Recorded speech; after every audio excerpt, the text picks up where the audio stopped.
जों दिनैहाय मोननै हाबाफारि बेवहाय खेबसेनो लोगोसे खालामदों। मोनसे जाहैबाय 18 मे 61 बोसोर बर' बिजोंनि सान, जों बेखौ गाजा गोमजायै फालिदों, आलारि बाथि सावदों।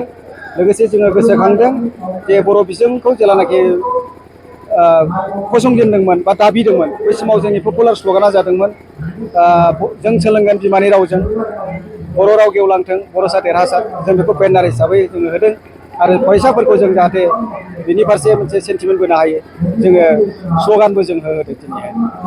आरो बेजों लोगोसे जोंनि जे बे बोसोरनि मेट्रिक आरो हायार सेकेन्डारि पास जालांनाय फरायसाफोर, बिथांमोनखौबो जोङो फेलिसिटेसन होदों, हामलायथि होदों। आरो जायफ्रा जोंनि UN एकाडेमिनि गेजेरावनो बांसिन नाम्बार मोनदों, बिथांमोननोबो जों बान्था होदों आरोखि। दा बेफोर हाबाफारिनि गेजेरजों आङो बाहागो लाफैनाय गासै जोंनि UN एकाडेमि फोलेरजों लोगोसे फरायसाफोर, गार्जेनफोर बयनिसिमबो हामलायथि होदों।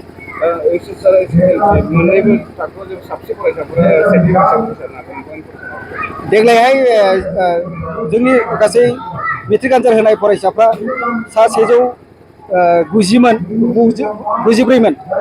सा 194आव सा 190आनो पास जादों, साब्रै फरायसाया फेल जादों।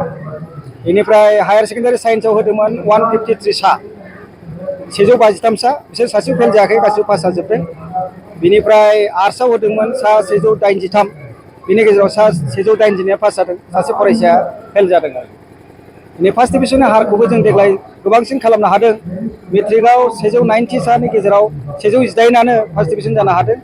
आरो हायार सेकेन्डारि साइन्सआव जोङो फार्स्ट डिभिजन हिसाबै मोननो हादों सा 120, आरो आर्ट्सआव मोननो हादों सा 114। दा बे जोंनि देग्लायनि हायार सेकेन्डारिनि रिजाल्टआ बे आरोखि। डिस्टिंसनखौ जोङो डिस्ट्रिक्सन हिसाबै जोङो मेट्रिकआव साथामल' मोननो हादों, खिन्थु 22 साया स्टार मोननो। आरो साइन्सआव गासै हायार सेकेन्डारि साइन्स 12आव सा 23 फरायसाफ्रा स्टार मोनदों। आरो आर्ट्सआव जों मोननो हादों सा 18 ना 19 बिदि फरायसाफ्रा। सोलोंथाइनि बिथिङाव UN एकाडेमि हिसाबै बेसेबांखिनि बिबान रुजुन?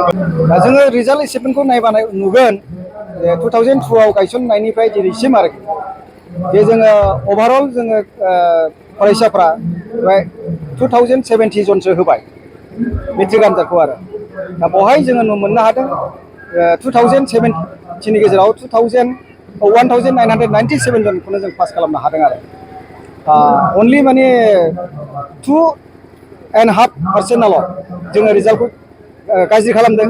बेबो नाथाय बै समनि रिजाल्टआवसो गाज्रि जादों, खिन्थु नेक्स्ट इयाराव बिसोरो पास जाफिनदों। आरो अभारअल जुदि जोङो रिजाल्टखौ नायोब्ला जोंनि UN एकाडेमिनि फरायसाफोरनि मेट्रिक आनजाद माने साक्सेसफुल जानाया 99% आरो।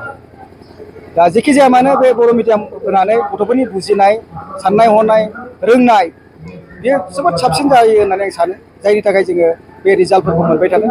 आरो जेसेबां दिनैहाय बर' मिडियाम खुलिदों, UN एकाडेमिल' नङा, जे गुबुन गुबुन UN एकाडेमिफ्राबो सोलोंसालिफ्राबो बर' मिडियामजों खालामनायफ्रा गोबां रिजाल्ट खालामनो हादों होननानै सानो। आरो जोङो बेसरकारि भाबैल' जोङो मोनदोंमोन बेफोर रिजाल्टफोरखौ, नाथाय आथिखालाव सरकारि फरायसालिफ्राबो जों नुनो मोनदों जायफ्राव बिराद मोजां मोजां क्लास जादों, स्कुलनि परिबेसफोर थादों, बेफोर रिजाल्टआवबो दिनैहाय बहुद मोजां जादों, जायफोरनि स्टेन्डार्डआ इंलिस मिडियाम स्कुलफोरनिफ्राय बिराद गोजौआव आरोखि। दा बेखौ नायनानै सानो आङो जे बर' मिडियाम जे खालामनाय बेनि जाफुंसारनाय बा एसिभमेन्टआ बहुत मोजां आरोखि। आथिखालाव जे रायजो राजा एबा गार्जेनफोरा सानो, आं सानो बेयो मोनसे भुल कनसेप्सन, भुल धारना बियो। दा जोङो शिक्षाखौ जुदि मोजां लानो हायोबा बे मिडियामा फेक्टर नङा, जायखिजाया मिडियामजों जों थांब्लानो बे सोरखिनो हायो। जों दिनैबो नुबाय जे जोंनि बर' मिडियामजों फरायनाय जोंनि UN एकाडेमिनि फरायसाफ्रानो अल इन्डियानि जेसेबांनाखि गिदिर गिदिर दं हाइलि इनस्टिटिउट, IIT, NIT, मेडिकेलफोर, आरो बेफ्रावबो जोङो जोंनि फरायसाफोरखौ एडमिसन मोननो हानाय नुदों। बेबायदिनो MA सिम आरो PhD डिग्रि खालामनो हानाय जेबो थाबथानाय जों नुवाखै। बेखौ नायनानै आं सानो मिडियामा बाहाय बार नङा, बे गथ'नि गुननि सायाव नेयो आरोखि। आरो जेरावखि सोलिया मानो थाङा मानो बे इंलिस मिडियाम फरायलायनांगौ होननानै आं साना आरोखि।